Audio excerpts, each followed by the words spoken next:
মহান বিজয় দিবসে সাভারে জাতীয় স্মৃতিসৌধে বীর শহীদদের প্রতি শ্রদ্ধা জানিয়েছেন রাষ্ট্রপতি ও প্রধান উপদেষ্টা।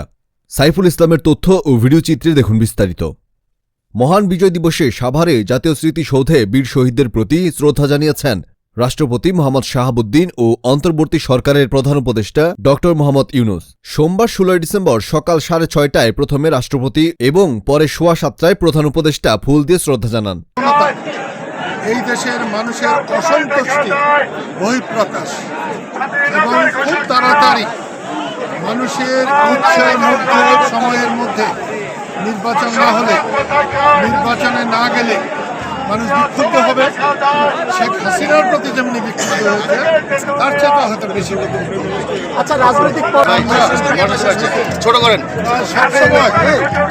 সুন্দর দল উপহার দিবে, যে দলের মধ্য দিয়ে বাংলাদেশের সেই ৭১-এর পরে ৭২-কে বাংলাদেশকে যেভাবে অন্য খাতে প্রভাবিত করা হয়েছিল, ৯০-এর গণ অভ্যুত্থানকে যেভাবে চুরি করা হয়েছিল, ২৪-এর যে গণ অভ্যুত্থান হয়েছিল, সেই গণ অভ্যুত্থানের স্বপ্নের আকাঙ্ক্ষায় এই রাজনৈতিক দল বাংলাদেশকে ওই স্বপ্নভূমিতে নিয়ে যাবে এবং সাউথ এশিয়াতে বাংলাদেশকে একটি ঢাকাকে অনন্য মর্যাদাকর জায়গায় উপস্থিত করে